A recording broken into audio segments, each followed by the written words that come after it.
Thank you. I've been moved to tears already. I was moved to tears in the sound check by Layla's chant, and I've been moved to tears several times. And one of them was in Alora's singing "A Time to Embrace and a Time to Refrain from Embracing." It just brought home what strange times we're in, and close friend who's moving away, and I won't be able to embrace her and her children before they leave. So just really realizing the kind of times we're living in. Good morning. It's really good to be here and heartening to be able to be with you all.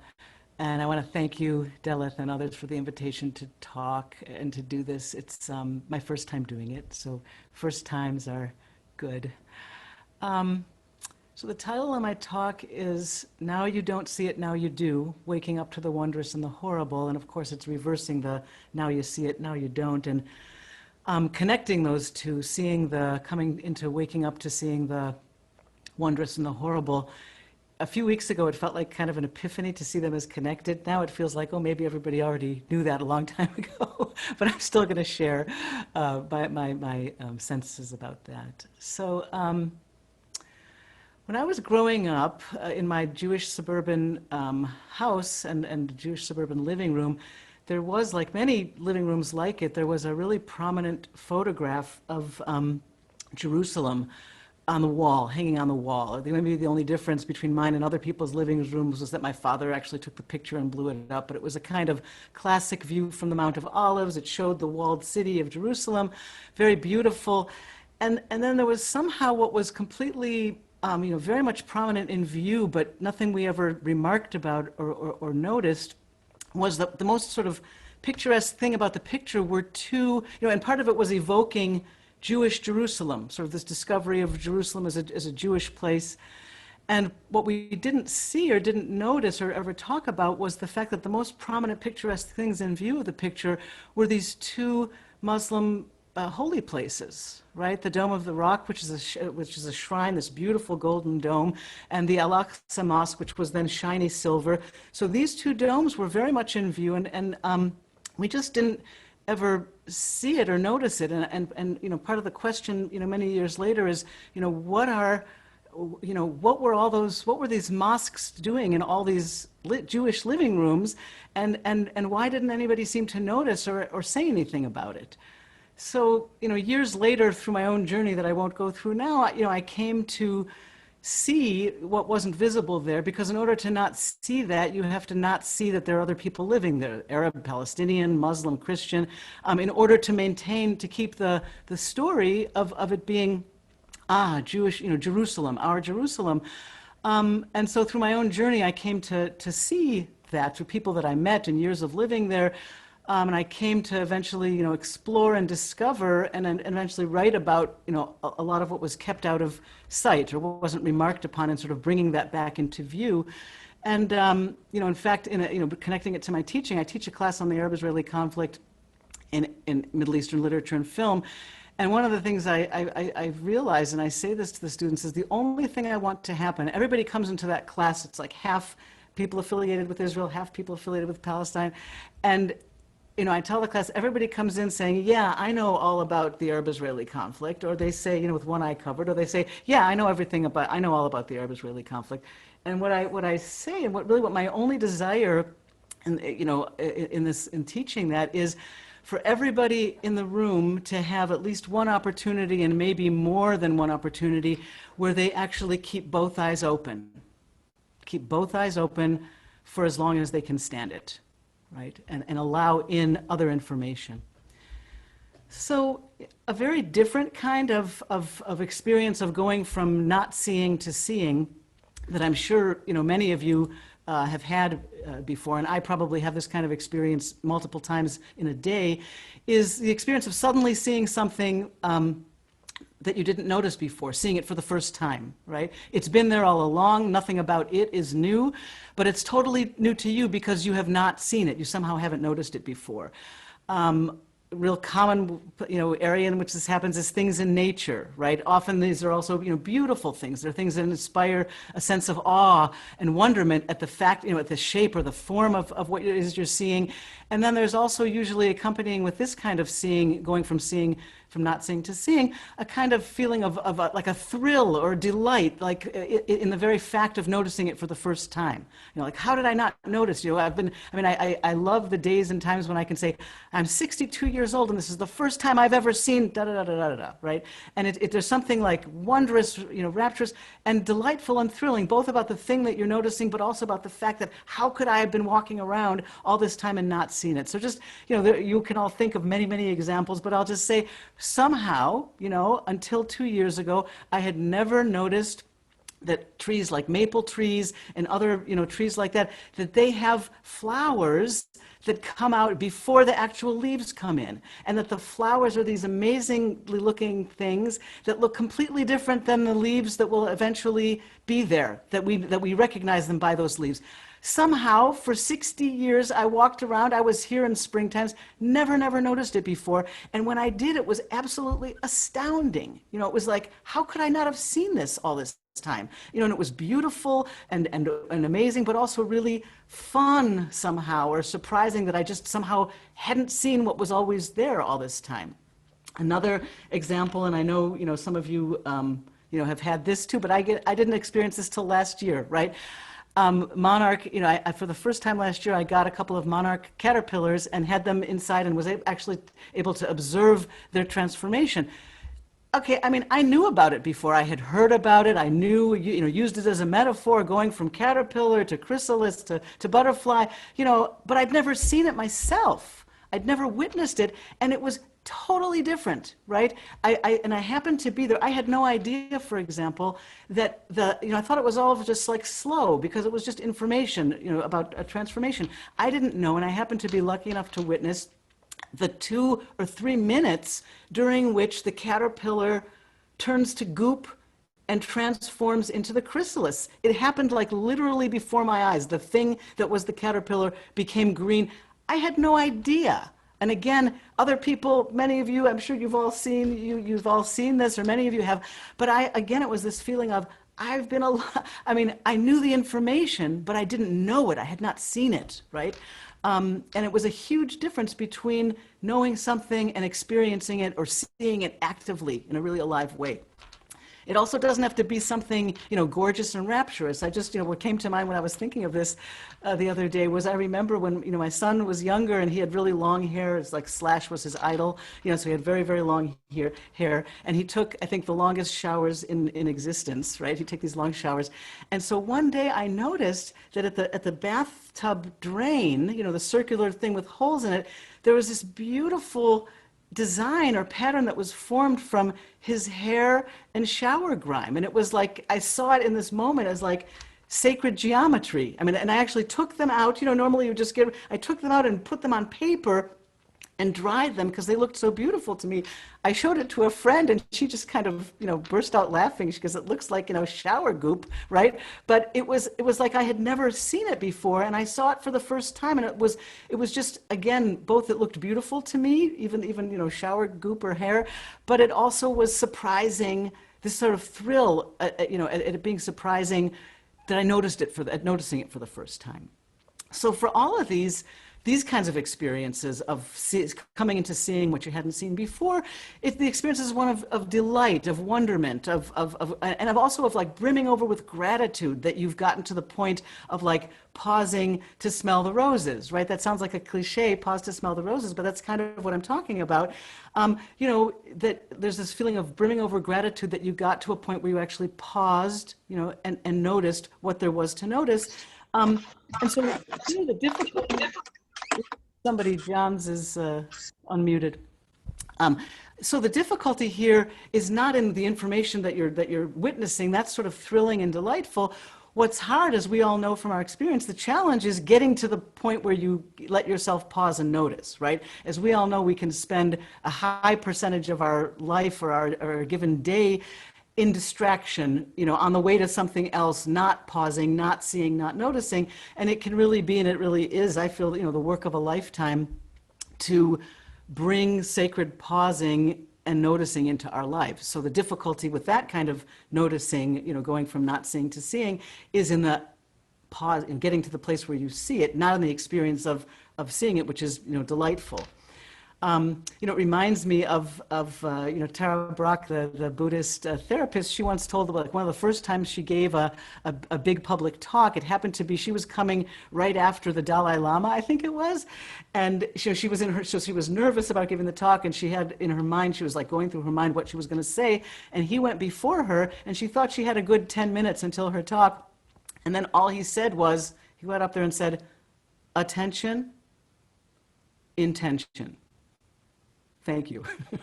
So I never forgot. She was like, oh no, now it's my turn, you know, in advance. But it was like he put all of the spiritual learning in a nutshell, right? That being able to come, the process of coming into attention is sort of where it all begins, right? And giving our attention, or you know, finding our attention, cultivating our attention is really is like an intrinsic, or the intrinsic part of our spiritual growth as humans on our human journey, and then, you know, from there discerning how to be with what we notice in the world.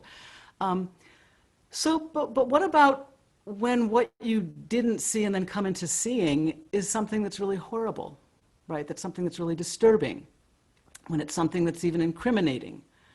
What if what you go from, you know, not seeing to seeing is something that really troubles your waters, right? Something that troubles or challenges the stories that you hold, that you've held as true or precious about family members, about other relationships, about the history of your country, about your own place in those things, about your own complicity.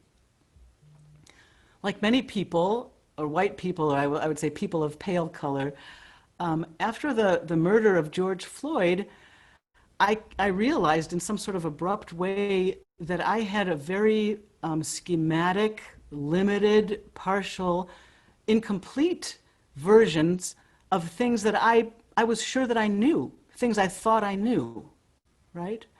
Things like, you know, yes, there's race issues in this country, but slavery ended in 1863 with the Emancipation Proclamation. Somehow, without thinking, even though I thought I knew more, that's somehow what I held. Or, okay, if it was sustained, then with the Civil War, slavery ended. Or, you know, yes, there are problems, it's not perfect, but it ended. Or, you know, or the South was bad, the North was much better. The North was totally different. Or, you know, civil rights were won in the Act of 1964. And again, I wasn't naive, you know, completely naive. Yes, there were issues, persistent, racism persisted, but it was on the way. But somehow I was satisfied with that scheme. I was complacent or something with that schematic, very incomplete to the point of being completely inaccurate version of things, right? I did not see the full version of things. I did not see with active, full attention the continuity from those earlier times to the present of dispossession, disenfranchisement of African Americans. I did not see, again, with full active attention, the continuity of voter suppression, just changing strategies or changing its forms. I did not see, even though I'd seen the film 13th Amendment, you know, like a year or so before, I didn't see with full active attention the continuities from enslavement to incarceration and the systemic nature of that. I did not see, even though I knew as information, right, in the same way as the monarch butterfly, I knew as information the wealth of this country was built on the labor, you know, literally the building of it built on the labor, foundation of slave labor. I didn't see in an alive, active way the huge debt that was owed from all of this. I didn't really see, again, even though I knew it, I knew about it. You know, I had some kind of encapsulated version, the history of European colonization of this country, right? Started not just about African Americans, but with the indigenous population. I didn't see in some, you know, pointed, alive way the irony of the, you know, the all men are created equal in the Declaration of Independence, except for black people, right? And drafted by people who owned slaves, who had owned other human beings as slaves. I didn't see in a pointed, alive way all of that and much, much more.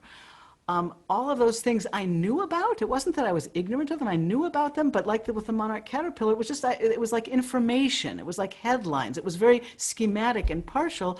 And again, I'm not alone in this. I know, like many people, over the past 4 months, it's really just the beginning of a process, of what's been a process for me of urgent feeling self-education on my own and with others I've always been interested and meant that I'd love to read or learn about that, but it just other things took priority. And now this self-education on these matters are at the top of the pile, right? Whether I do or I don't have time in a given day, I spend at least a couple of hours a day educating myself, reading, learning, watching about this, and being shocked again and again and again. Being shocked at what I didn't see, being shocked at what I didn't know.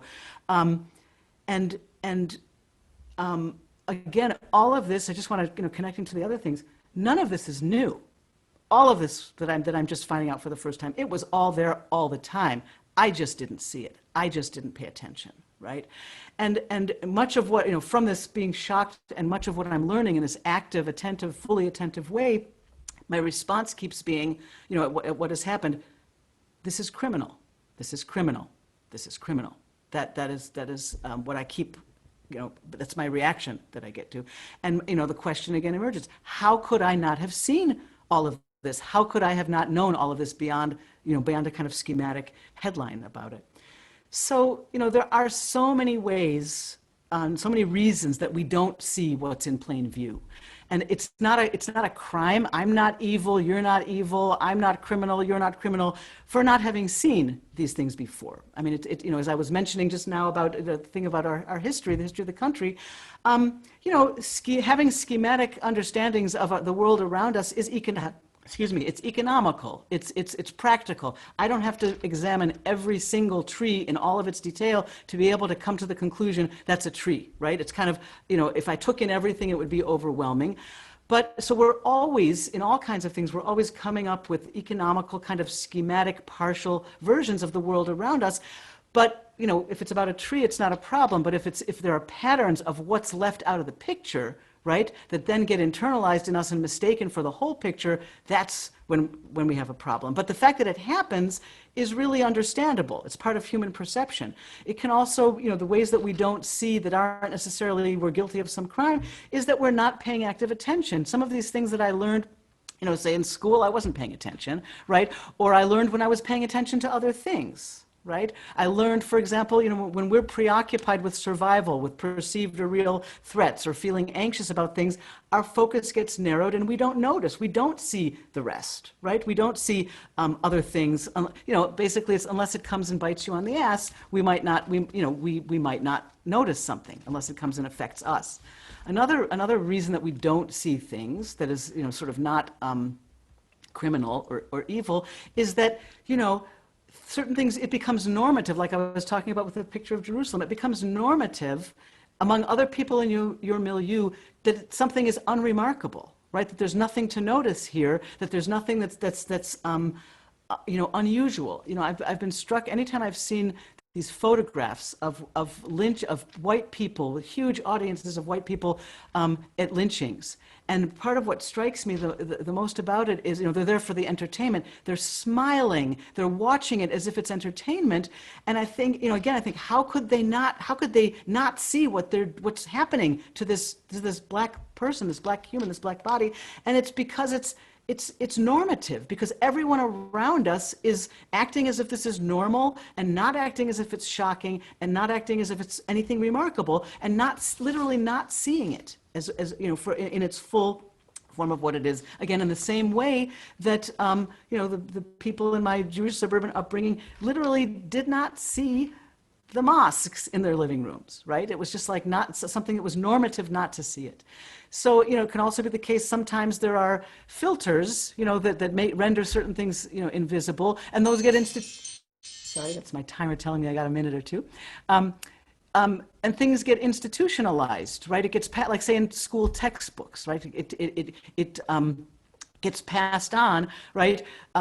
It becomes normative, for these filters to be passed on, and it takes a lot of doing to see beyond those filters, right? And sometimes, of course, there can also be deliberate manipulation, covering up things, and that becomes normative. So, how can we come into attention, to seeing from not seeing? we come into attention, seeing from not seeing. Sometimes it's external, it like crashes upon us. It's not something we want or that we bid. Something comes crashing into your life, a betrayal of a relationship isn't what you thought it was. It's not what you chose, or your history isn't what you thought it was. And you're forced, not because you asked for it, you're forced to let go of a story that you've been made to see is no longer true. Or it can happen from within, from this ongoing process of pausing and noticing. And it can come from committing to, what I said at the beginning, keeping both eyes open, making a commitment to keep both eyes open, to allow in as much information as you can, even things that challenge the ground you walk on or the stories that you've been invested in, for as long as you can bear, as much as you can bear, can calibrate. Especially for the second kind of not seeing and then seeing, not the wondrous kind, which is its own reward. It's also important, to build resilience, because this is a very difficult process to come into seeing horrible things that you didn't see before. So it's really important to build resilience so that you can bear to see and know and realize these things that you've been protected from seeing or protected yourself from seeing and knowing. It's important to calibrate or titrate how much you take in so you don't, get paralyzed by it.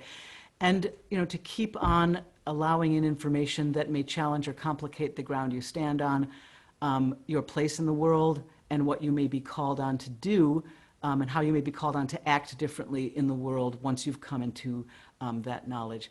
I have a quote from James Baldwin that I would read, but I think I'm going to stop because I'm at time, or somebody can let me know if there's time to read this quote from James Baldwin, but otherwise I'll keep to the 20 minutes. Is that a thumbs up to go ahead and read it? Okay, great. So this is from James Baldwin. White man, hear me. History, as nearly no one seems to know, is not merely something to be read. And it does not refer merely, or even principally, to the past.